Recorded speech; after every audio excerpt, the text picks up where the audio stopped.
Good morning. नमस्कार सौ विद्यार्थी मित्रों ने फरी वखत धोरण 8 अंदर सामाजिक विज्ञान अंदर आप सौ विद्यार्थी मित्रों हार्दिक स्वागत है। बाळको आपणे बात करी रह्या हता आगळनी लेक्चरनी अंदर आपणो पाठ हतो भारतनी अंदर ब्रिटिश शासन। बाळको भारतनी अंदर ब्रिटिश शासननी शरूआत कई रीते थाय आगळना लेक्चरनुं आ लेक्चरनुं आपणे थोडुं घणो सेतुबंध बांधी लईए એટલે આપણે આગળના લેક્ચરનો કોન્સેપ્ટ ક્લિયર થઈ જાય। બાળકો 1757ની અંદર એક મહત્વપૂર્ણ યુદ્ધ થાય છે। એ યુદ્ધ ક્યારે થાય તો કે ભાઈ 22મી 23મી જૂન 1757ની રોજ 23મી જૂન 1757 અને બીજું મહત્વનું યુદ્ધ એટલે 22મી ઓક્ટોબર 1764 બે યુદ્ધો થાય। બાળકો પહેલું યુદ્ધ હતું એ પ્લાસીનું યુદ્ધ અને બીજું યુદ્ધ એટલે કે બક્સરનું યુદ્ધ। જો બાળકો તમામ વિદ્યાર્થી મિત્રોનું ધ્યાન આપ્યા। બાળકો 23મી જૂન 1757ના રોજ એક યુદ્ધ થાય છે પ્લાસીનું યુદ્ધ, જેને નામ આપવામાં આવે છે। અંગ્રેજો વતી રોબર્ટ ક્લાઇવ અને બંગાળનો નવાબ સિરાજ ઉર્દોલાનો સેનાપતિ મીર જાફર છે એ દગાખોરી કરે, જેને કારણે કંપની શાસનનું जो भारतनी अंदर सौप्रथम जो कोई युद्ध होय तो ये युद्ध हतुं बाळको प्लासीनुं युद्ध। आ प्लासीना युद्धथी अंग्रेजोने भारतनी अंदर बाळको कंपनी सत्तानो पायो नाखे छे अने 24 परगणानी जागीर प्राप्त थाय छे। एटले बंगाळनो नवाब सिराज उर्दोला पछी बंगाळनो नवाब तरीके मीर जाफर आवे छे।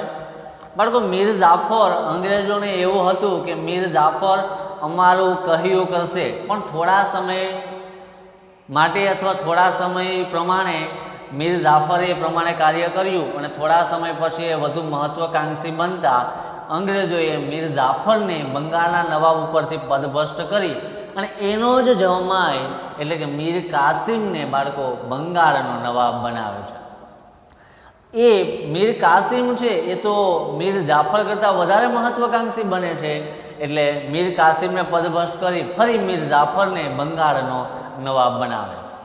आ समयगाळा दरमियान मीर कासिम है ये अवधना नवाब अने शाह आलमनी मदद मेळवी त्रणेयनी संयुक्त सेना साथे 22મી ऑक्टोबर 1764 रोज बाळको एक युद्ध थाय छे अने ये युद्धनुं नाम हतुं बक्सरनुं युद्ध।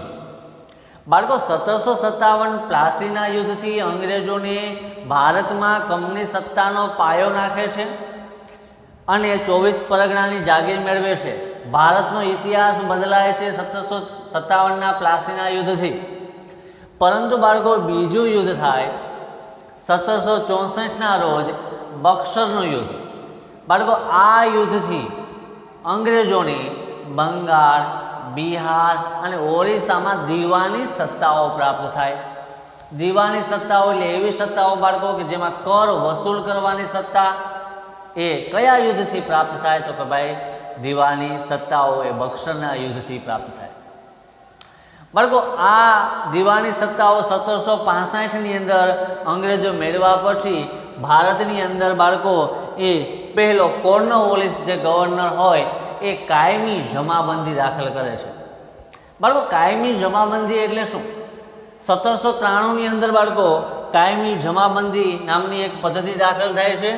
जे पद्धति कोणे दाखल करी तो कि भाई कॉर्नवालिस।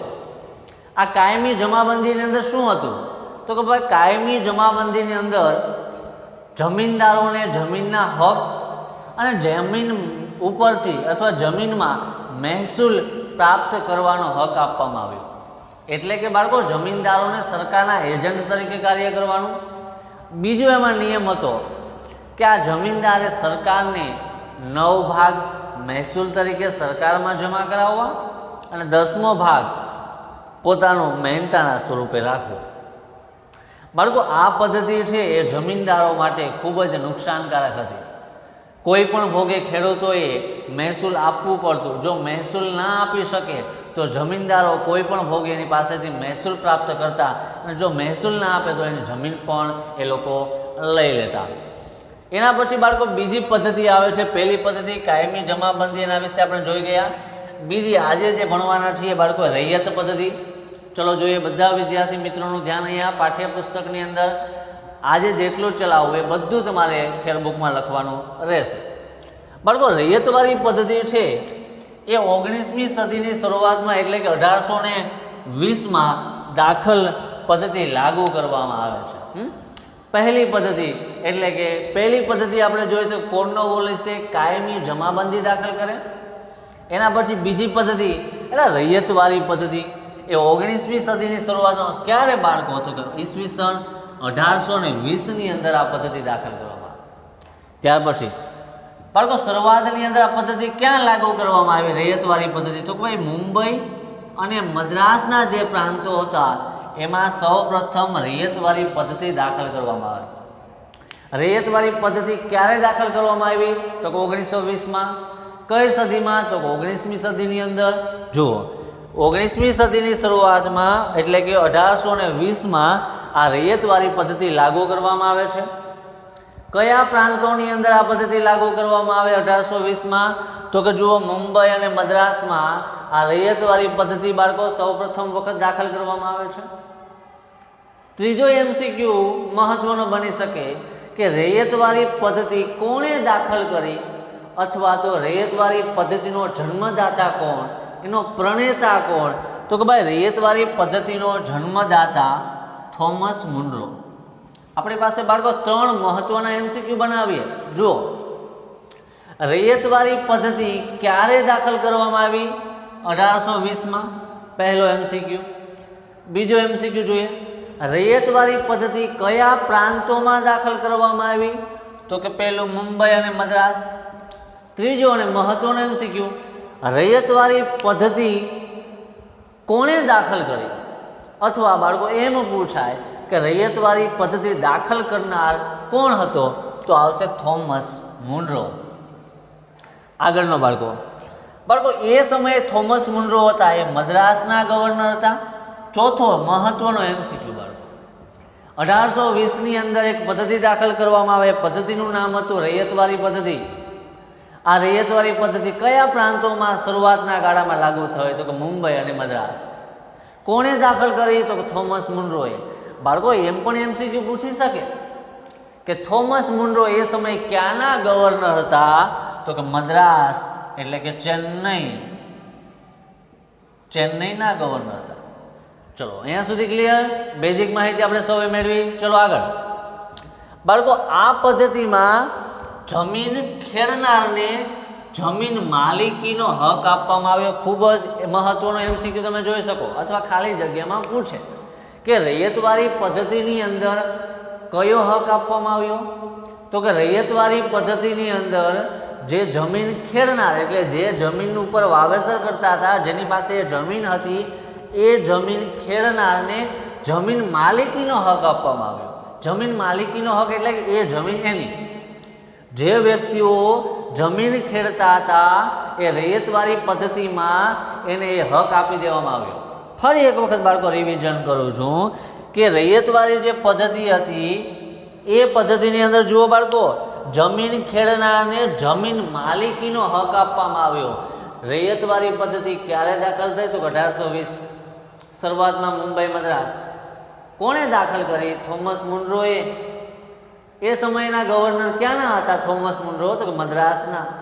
આ પદ્ધતિની અંદર શું આપવામાં આવ્યું તો કે ભાઈ રૈયતવાળી પદ્ધતિની અંદર જે વ્યક્તિ જમીન ખેડે છે એ વ્યક્તિને જમીનના માલિકીનો હક આપવામાં આવ્યો.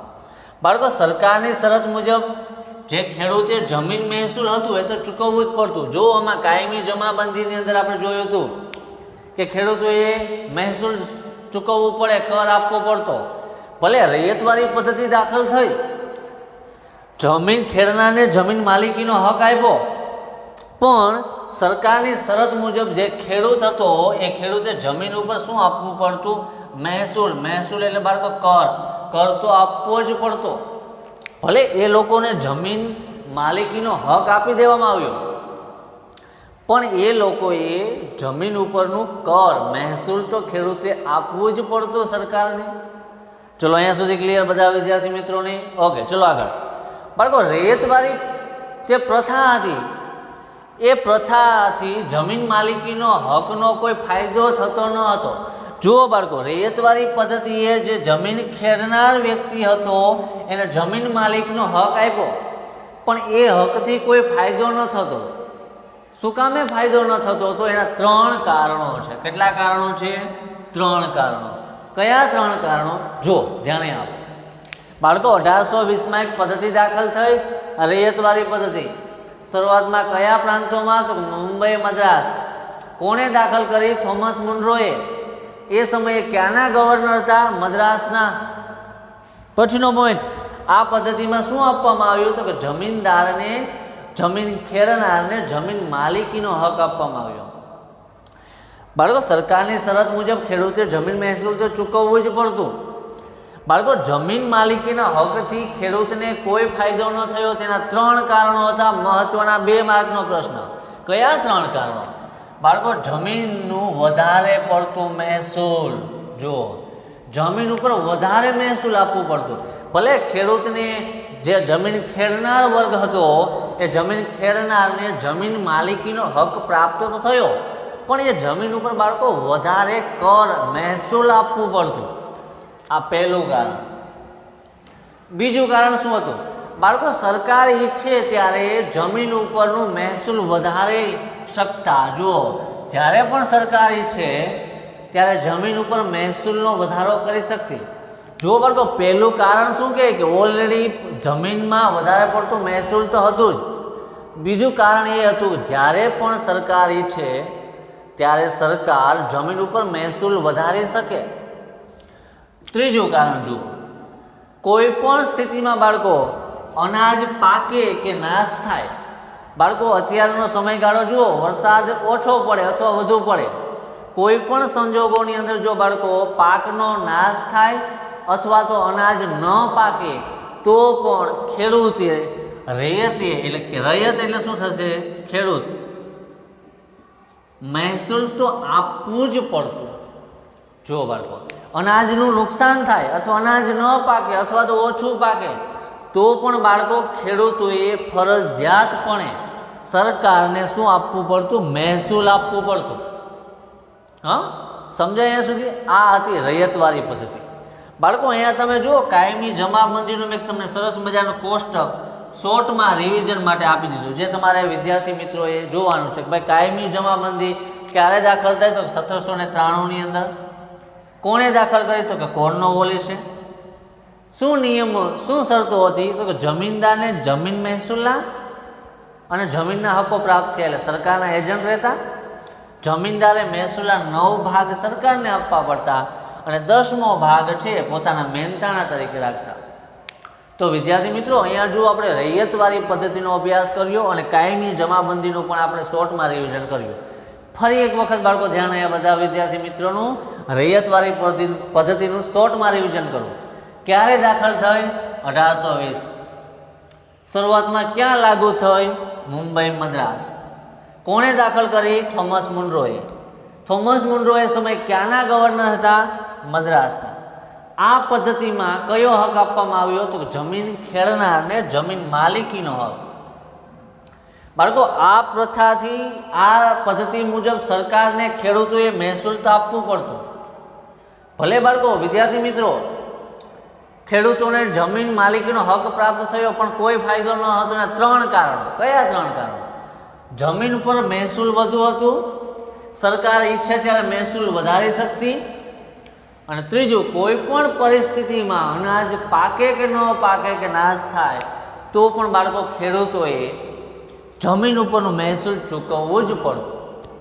તો વિદ્યાર્થી મિત્રો, આજના આપણા લેક્ચરમાં આપણે બીજી પદ્ધતિ એટલે રૈયતવાળી પદ્ધતિ વિશે અભ્યાસ કર્યો.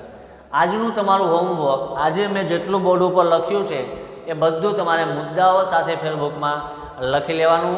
આઈ હોપ તમે સૌ વિદ્યાર્થી મિત્રોને મજા આવી હશે. હવે પછીનું આપણે આવતા નેક્સ્ટ લેક્ચરમાં ભણીશું. Thank you.